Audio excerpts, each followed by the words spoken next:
शम शनिश्चराय नमः। जय माता रानी, जय श्री राधा। दोस्तों, आपके अपने चैनल श्री राधा में आपका बहुत बहुत स्वागत है। माँ भगवती दुर्गा की कृपा और राधा रानी की कृपा आप पर सदैव बनी रहे। आज की वीडियो में मैं आपसे बात करने वाली हूँ शनिवार के व्रत की विधि के बारे में। शनिवार का व्रत हमें कब करना चाहिए, क्यों करना चाहिए, किसे यह व्रत धारण करना चाहिए, किसे यह व्रत नहीं करना चाहिए। जो भक्त शनिवार का व्रत धारण करना चाहते हैं उन्हें किन नियमों का पालन करना चाहिए, किस प्रकार से आपको व्रत करना है, पूजा कब और कैसे करनी है, अगर आप व्रत करते हैं तो व्रत में क्या खाना है, क्या नहीं खाना है, व्रत का संकल्प आप किस प्रकार से ले सकते हैं, व्रत का उद्यापन आप कब और कैसे कर सकते हैं। मतलब शनिवार व्रत से संबंधित संपूर्ण जानकारी आपको आज के वीडियो में शेयर करने वाली हूँ। तो वीडियो बड़ा महत्वपूर्ण है, पूरा जरूर देखिए। अगर अच्छी लगे तो लाइक भी कीजिए, सब्सक्राइब भी कीजिए और कमेंट बॉक्स में जय श्री राधा, जय शनिदेव जरूर लिखिएगा, क्योंकि कमेंट बॉक्स ही एक ऐसा जरिया है जिससे मुझे पता चलता है वीडियो आपको अच्छी लगती है, आपके लिए उपयोगी है। अच्छी लगे तो लाइक तो जरूर करना है। शनिवार व्रत की विधि जानने से पहले आपको जानकारी देना चाहती हूँ, इस चैनल पर आपको जो भी व्रत की कथाएं हैं, रविवार, सोमवार, मंगलवार, गुरुवार, शुक्रवार, इन सभी व्रतों के बारे में जानकारी दी जा चुकी है। सिर्फ शनिवार और बुधवार यह तो व्रत जिनकी जानकारी नहीं दी गई थी, तो आज आपको शनिवार की वीडियो मिल गई। बुधवार के दिन आपको बुधवार के व्रत की वीडियो भी मिल जाएगी। तो दिनों के जो व्रत होती है उनकी प्लेलिस्ट भी बनी हुई है। आप व्रत धारण करना चाहते हैं तो प्लेलिस्ट में जाकर हमारी वीडियो जरूर देख सकते हैं। अब बात करें शनिवार व्रत के बारे में। देखिए, सबसे पहले तो जानते हैं शनिदेव कौन है, कौन इनका व्रत करने से आपको कौन कौन से फायदे होते हैं। देखिए, शनि देव को न्याय का देवता माना गया है, कर्म का कारक माना जाता है। मतलब आपकी जन्म कुंडलियों में 2 भाव ऐसे होते हैं जो कि बड़े महत्वपूर्ण है। उन सभी महत्वपूर्ण भावों के देवता है शनि देव। उन महत्वपूर्ण भावों के स्वामी होते हैं शनि देव। जैसे कि आपकी जन्म कुंडली का 10वां भाग, 11वां भाग, ये 2 भाव शनि देव के होते हैं। 10वें भाव में आपका कर्म देखा जाता है, आपका कामकाज देखा जाता है।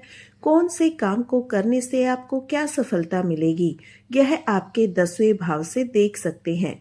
उस काम से आपको क्या लाभ मिलने वाला है, यह देखा जाता है। 11वें भाव से 11वां भाव इच्छा पूर्ति का भाव माना जाता है, आपकी आय का भाव माना जाता है, आपके लाभ का भाव माना जाता है। तो मतलब हमारे लिए सबसे जरूरी है काम और उससे मिलने वाला लाभ। तो यह शनिदेव देखते हैं, तो इसलिए आवश्यक होता है शनिदेव प्रसन्न रहे। शनिदेव प्रसन्न रहेंगे तो आपके कर्म अच्छे होंगे, आपके कर्म अच्छे होंगे तो आपकी इच्छाएं पूरी होगी, आपको लाभ मिलेगा। इस प्रकार से शनिदेव माने जाते हैं हमारी जन्म कुंडली के लिए बड़े महत्वपूर्ण। अब बात करें अगर पुराणों की, तो धार्मिक ग्रंथों में, धार्मिक पुराणों में शनिदेव को न्याय का देवता माना गया। हम जो भी काम करते हैं, मतलब अच्छा या बुरा, जो भी हमारा कर्म होता है उसका फल देने वाला शनिदेव है। तो इनका प्रसन्न रहना अत्यंत आवश्यक है। इसलिए शनिदेव की कृपा की प्राप्ति के लिए, उन्हें प्रसन्न करने के लिए शनिदेव का व्रत धारण करते हैं। ठीक है, तो अब बात करें यह व्रत कौन कौन धारण कर सकता है। तो देखिए, शनिवार का व्रत कोई भी धारण कर सकता है, पुरुष हो या महिला हो, कोई भी इस व्रत को धारण कर सकता है। अगर आप शनि की 7.5 में, ढैया में शनि से संबंधित कोई भी परेशानी है तो आप इस व्रत को धारण कर सकते हैं। फिर कोई भी परेशानी जो कि बड़े लंबे समय से चली आ रही है, अगर आप परेशान हैं, बीमारियों से, ऋण से परेशान हैं, कर्जे से परेशान हैं, नौकरी से परेशान हैं, व्यापार आपका ठीक से नहीं चलता, ऐसी अवस्था में भी आप शनिवार का व्रत धारण कर सकते हैं। शनि देव के निमित्त व्रत धारण करने से जीवन में सफलता की प्राप्ति होती है। शनि से संबंधित जो परेशानियां हैं उनसे आपको मुक्ति मिल जाती है। अब अगला आपका प्रश्न होता है, शनिवार का व्रत हम कब से शुरू करें? तो देखिए, शनिवार का व्रत आप शुक्ल पक्ष में मतलब किसी भी महीने के शुक्ल पक्ष से शनिवार का व्रत धारण कर सकते हैं। वैसे तो विशेष महीना होता है सावन का महीना, मार्गशीर्ष मास और माघ का महीना, चैत्र मास। इन महीनों में अगर हम कोई भी नया व्रत प्रारंभ करते हैं तो उसका फल बहुत अधिक होता है, हमें प्राप्त होता है। लेकिन अगर आप इन महीनों में नहीं शुरू कर सकते तो किसी भी महीने के शुक्ल पक्ष के शनिवार से आप यह व्रत शुरू कर सकते हैं। अगला प्रश्न होता है, कितनी संख्या में आपको यह व्रत करना चाहिए? तो शनिवार का व्रत किया जाता है 7 की संख्या में, 11 की संख्या में, 19 की संख्या में, 33 या 31 की संख्या में आप शनिवार का व्रत धारण कर सकते हैं। मतलब देखिए, शनिवार का व्रत कम से कम 7 की संख्या में तो करना चाहिए। इससे ज्यादा आप अपनी श्रद्धा के अनुसार जितनी भी संख्या में वृद्धि करना चाहते हैं बिल्कुल कर सकते हैं। 21, 51, 31। फिर कई भक्त होते हैं जो कि अपनी इच्छा अनुसार व्रत धारण कर लेते हैं। जब तक हमारी परेशानी दूर नहीं होगी तब तक शनिवार का व्रत धारण करेंगे।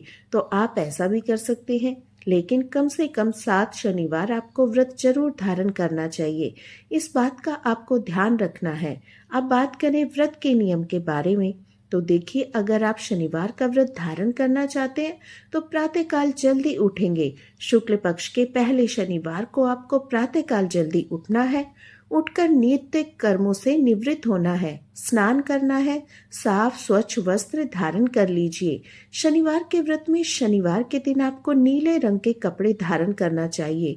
अगर संभव हो तो आप चाहें तो काले रंग के वस्त्र भी धारण कर सकते हैं, क्योंकि यह रंग भी शनि देव को अत्यंत प्रिय है।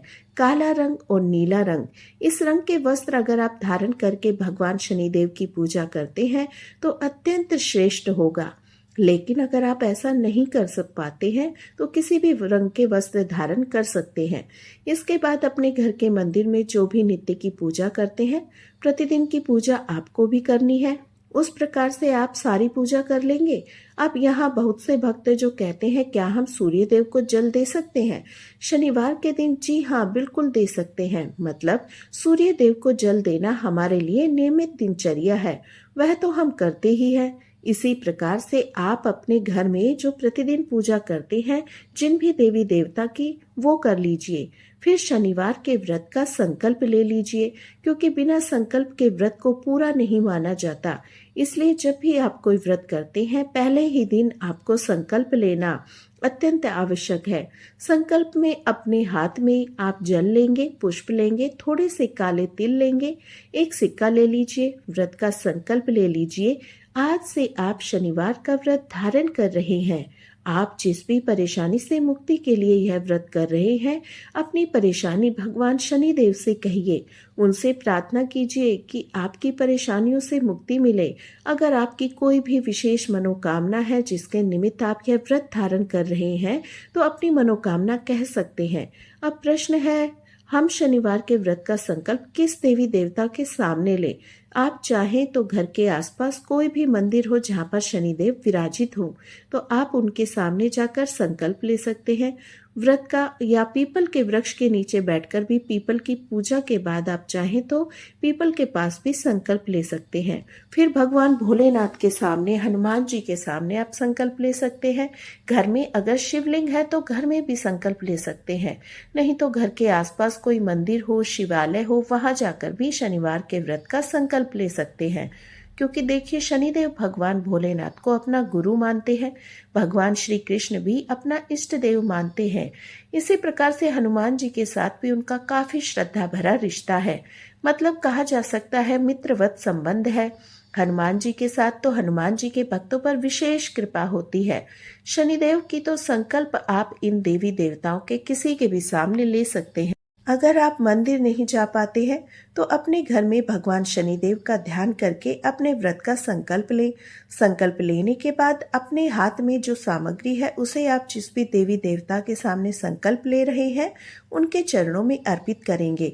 प्रार्थना करेंगे कि आपका व्रत निर्विघ्न पूरा हो। अपने व्रत की संख्या निर्धारित करके आप संकल्प लेंगे कि इतनी संख्या में आप व्रत धारण कर रहे हैं। संकल्प में आप अपना नाम, गोत्र, जिस स्थान पर आप रहते हैं उस स्थान का सही एड्रेस, इस प्रकार से हमें संकल्प लेना है। संकल्प के बाद आपका व्रत प्रारंभ हो जाता है। इसके बाद विधि विधान से भगवान शनिदेव की पूजा कीजिए, भगवान शिव की पूजा कीजिए, हनुमान जी की पूजा कीजिए। देखिए, शनिवार के व्रत में जिस प्रकार से आप शनिदेव की पूजा कर रहे हैं उसी प्रकार से भगवान भोलेनाथ की पूजा भी आपको करनी चाहिए। हनुमान जी के दर्शन करने से आपको शनिदेव की कृपा मिल जाती है। ठीक है, तो आप इस बात का ध्यान रखें कि इन सभी देवी देवताओं की पूजा करने से आपके व्रत का फल कई गुना बढ़ जाता है। वैसे शास्त्रों में कहा गया है, जो भक्त शिव के भक्त होते हैं उनके ऊपर शनिदेव की विशेष कृपा है। जो हनुमान के भक्त हैं उन पर भी भगवान शनिदेव की विशेष कृपा है। तो अगर आप व्रत नहीं भी कर पाते हैं, सिर्फ पूजा करते हैं, तो भगवान भोलेनाथ की या फिर हनुमान जी की, कृष्ण जी की तो विश्वास कीजिए, आपके ऊपर शनिदेव का प्रभाव हमेशा शुभ रहता है। अब बात करें संकल्प लेने के बाद आपको पूजा किस प्रकार से करनी है। तो देखिए, अगर आप मंदिर जाकर, मतलब शनिदेव के मंदिर जाकर पूजा कर पाते हैं तब तक अत्यंत श्रेष्ठ होगा। शनिदेव का अभिषेक कीजिए सरसों के तेल से। ठीक है, शनिदेव के ऊपर आपको सरसों का तेल अर्पित करना है। धूप दीप प्रज्वलित करना है। दीपक जो आप प्रज्वलित करेंगे वो भी आप सरसों के तेल का ही करेंगे या फिर तिल के तेल का भी कर सकते हैं। शनिवार के दिन भगवान शनिदेव को नीले पुष्प अर्पित करने से समस्त प्रकार की परेशानियों से आपको मुक्ति मिल जाती है। नीले अपराजिता के जो फूल होते हैं भगवान शनिदेव को अत्यंत प्रसन्न करते हैं, तो आपको अगर मिलते हैं तो उन्हें अर्पित कीजिए। लेकिन हाँ, आपको नीले रंग का पुष्प ना भी मिले तो पुष्प आपके आसपास उपलब्ध हो वो अर्पित करें, कोई संशय नहीं। इसके बाद वहीं बैठकर आप मंत्रों का जाप करें।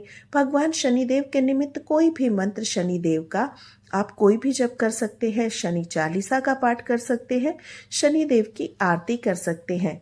ठीक है, तो शनिदेव के मंत्र आप पढ़ भी सकते हैं, चाहे तो सुन भी सकते हैं, मतलब मोबाइल पर भी सुन सकते हैं।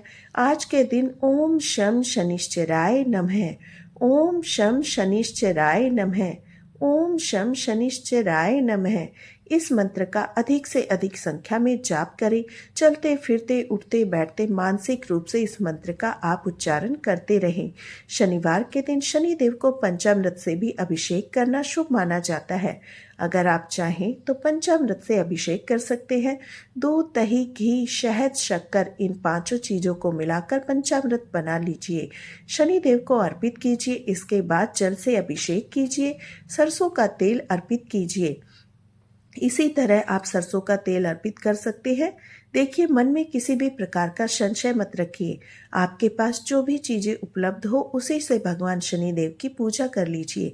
शनिवार के दिन शनिदेव को काले वस्त्र अर्पित करने हैं। काले रंग का धागा भी अर्पित कर सकते हैं। शनिदेव का भोग क्या लगाना है, तो देखिए, शनिदेव को उड़द से बनी वस्तुएं अत्यंत प्रिय है। काले तिल अगर आप अर्पित कर सकते हैं तो इनका विशेष प्रिय है। काली उड़द, काले तेल मिलाकर आप खिचड़ी बना सकते हैं। आप उनका भोग अर्पित कर सकते हैं, चाहे तो जलेबी या इमरती का भोग लगाना भी बड़ा शुभ होता है। फिर सरसों के तेल में मीठी पूड़ियाँ बनाकर यह भी भगवान को आप भोग लगा सकते हैं। इसके अलावा जो भी चीज़ें आपके आसपास उपलब्ध हो, गुड़, शक्कर, उनका भी भोग लगा सकते हैं। मतलब विशेष रूप से गुड़ का भोग भी आप लगा सकते हैं। भगवान शनिदेव को जो भी ऋतुफल आपके पास उपलब्ध हो, ऋतुफल का भोग लगाइए। विधि विधान से पूजा करने के बाद उनकी आरती कीजिए। अच्छा, अब जैसे कई भक्तों के प्रश्न होते हैं पूजा का समय क्या होता है, तो देखिए, सुबह की पूजा जितनी जल्दी हो सके कर लीजिए। मतलब सुबह जितना जल्दी उठ सके, नित्य कर्मों से निवृत्त हो, स्नान करने के बाद व्रत का संकल्प ले। घर में पूजा के बाद अपने घर के आसपास किसी भी पीपल का वृक्ष हो, वहां जाकर उनकी जड़ में जल अर्पित कीजिए। एक पात्र में आपको थोड़ा जल लेना है, कच्चा दूध डालना है, शक्कर डालने हैं और काले तिल डालने हैं। पुष्प ले लीजिए, धूप दीप इत्यादि ले लीजिए। सभी चीज़ें लेकर पीपल के पास जाइए, पीपल देवता को प्रणाम कीजिए और उनसे प्रार्थना कीजिए, भगवान शनिदेव का ध्यान कीजिए।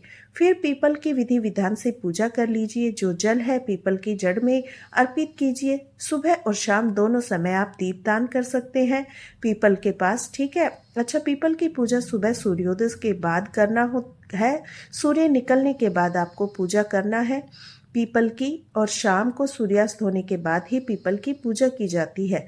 दोनों समय पूजा पीपल की अत्यंत प्रसन्न करती है। अगर आप शनिवार का व्रत धारण करते हैं, अगर आपके घर के आसपास पीपल का वृक्ष है, तो पीपल का वृक्ष ना हो तो ऐसे में घर में बनी शमी का पौधा है, वहां भी आप पूजा कर सकते हैं। घर के आसपास शिवालय हो, शिवलिंग हो, उसकी भी पूजा। अब बात करें शनिवार के व्रत के उद्यापन के बारे में।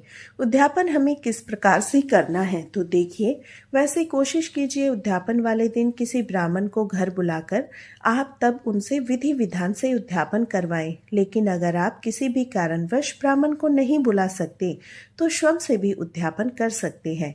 जितनी संख्या में आपको व्रत करना है, जैसे आपको 7 की संख्या में करना है, 8वें शनिवार को आपको व्रत का उद्यापन करना है, ठीक है। मतलब अगर आप 11 की संख्या में कर रहे हैं तो आप 12वें शनिवार को व्रत का उद्यापन करेंगे।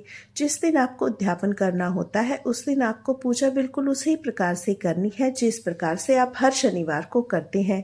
लेकिन उद्यापन वाले दिन हवन करना अत्यंत शुभ होता है। वैसे आप चाहें तो प्रत्येक शनिवार को छोटा सा हवन कर सकते हैं। आखिरी दिन यानी कि उद्यापन वाले दिन विशेष रूप से हवन किया जाता है, जिसमें काला तिल जरूर होना चाहिए। इसके अलावा आप किसी भी ब्राह्मण को घर बुलाकर भोजन करा सकते हैं। कुछ सामग्री दान में दे सकते हैं, जैसे कि शनिदेव के निमित्त जो वस्तुएं होती है, काले वस्त्र का दान कर सकते हैं, लोहे का दान कर सकते हैं, काले तिल का दान कर सकते हैं, काली उड़द का कर सकते हैं। उनके लिए कुछ सीधा दान कर सकते हैं, जैसे आटा, दाल, सब्जियां इत्यादि। इन चीज़ों का आप दान कर सकते हैं। जो चीज़ें मैंने आपको दान के लिए बताई है, सभी चीज़ें आप चाहें तो दान कर सकते हैं। चाहे तो इनमें से कुछ चीज़ों का दान करें। जो आपकी सामर्थ्य में है आप उसी प्रकार से दान कीजिए। उसमें दक्षिणा जरूर होना चाहिए। कुछ भी पैसा, जैसे अपनी इच्छा के अनुसार दान की सामग्री आप दे सकते हैं। दान किसे करना है, देखिए, आप दान ब्राह्मण को कर सकते हैं, किसी जरूरतमंद को कर सकते हैं। फिर जैसे शनि का दान लेने वाले कुछ विशेष लोग होते हैं तो उनको शनि का दान कर सकते हैं। तो अपनी इच्छा अनुसार, फिर अपनी सुविधा के अनुसार जो भी लोग आपके घर के आसपास मिल जाते हैं उन्हें आप दान कर सकते हैं। एक और चीज, आप चाहे तो प्रत्येक शनिवार को कोई ना कोई वस्तु दान करें। भगवान शनिदेव को जो अत्यंत प्रिय है काले उड़द, उनका दान कर सकते हैं। काले तिल का करें, सरसों के तेल का करें। शनिवार को आप छाया दान कर सकते हैं एक मिट्टी के बर्तन में। फिर चाहे तो कांसे का पात्र ले, उसमें सरसों का तेल डाल लीजिए, उसमें अपना चेहरा देखिए। जैसे ही आप सुबह उठते हैं उसमें सर्वप्रथम अपना उस तेल में चेहरा देखिए। घर के आसपास पीपल का वृक्ष हो तो पीपल के नीचे जाकर वह आप पात्र सहित सरसों का तेल वहीं रख दीजिए, ठीक है। फिर घर आ जाइए। छाया दान कर से शनि की सभी संबंधित परेशानियां दूर हो जाती है। उद्यापन वाले दिन पूजा हवन करने के बाद जो भी व्रत में जाने अनजाने में भूल चूक हुई है उसके लिए क्षमा प्रार्थना कर लीजिए शनिदेव से। हाँ, आपको जो व्रत होता है, जो भी हम पूजा पाठ करते हैं, वह भगवान को समर्पित कर देना चाहिए। हे शनिदेव, जो भी मैंने पूजा पाठ किया, जो भी मंत्रों का उच्चारण किया, गलत हो या सही हो, जो भी हुआ मुझसे वह मैंने अपनी यथाशक्ति यथासंभव करने का प्रयास किया है। आप उसे स्वीकार कीजिए। कोई भी भूल चूक इस दौरान मुझसे हुई हो व्रत में, पूजा पाठ में, तो उसे क्षमा कर मुझ पर और मेरे परिवार पर अपनी कृपा बनाए रखे। इस प्रकार से शनिवार का व्रत किया जाता है। जितनी संख्या में आप व्रत का संकल्प लेते हैं उतनी संख्या में व्रत पूरा हो जाने के बाद आपको व्रत का उद्यापन जरूर करना है। इस बात का आपको ध्यान रखना है, क्योंकि व्रत का उद्यापन किए बिना आपको व्रत का संपूर्ण फल नहीं मिलता। शनिवार के व्रत में एक और चीज का विशेष ध्यान रखा जाता है। अगर आप शनिवार का व्रत धारण करते हैं तो बिना रुके, मतलब बिना खंडित हो, इस प्रकार से आपको व्रत करना है। अगर आप बीच में एक भी दिन व्रत छोड़ते हैं तो व्रत आपका फिर से वापस से प्रारंभ करना होता है, क्योंकि आपके व्रत का प्रभाव समाप्त हो जाता है। इसलिए जब भी आप व्रत प्रारंभ करते हैं तो लगातार वह सभी व्रत कीजिए जितनी संख्या में आपने व्रत का संकल्प लिया है।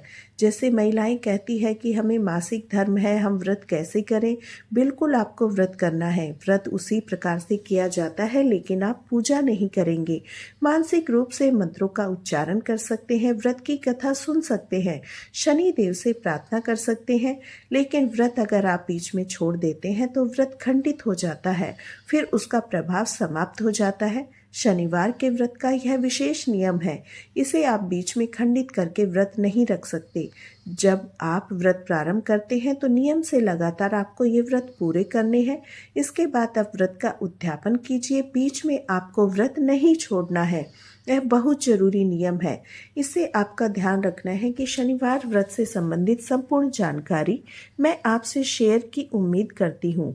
यह वीडियो आपके लिए उपयोगी होगी। अगर वीडियो अच्छी लगे तो लाइक कीजिए, शेयर कीजिए। चैनल पर पहली बार आए हैं तो चैनल सब्सक्राइब करके बेल आइकन जरूर प्रेस कीजिए। इससे यह होगा कि इस चैनल पर अपलोड होने वाली सभी वीडियोज की नोटिफिकेशन आपके सही समय पर प्राप्त होगी। मिलती हूँ आपसे अगली वीडियो में।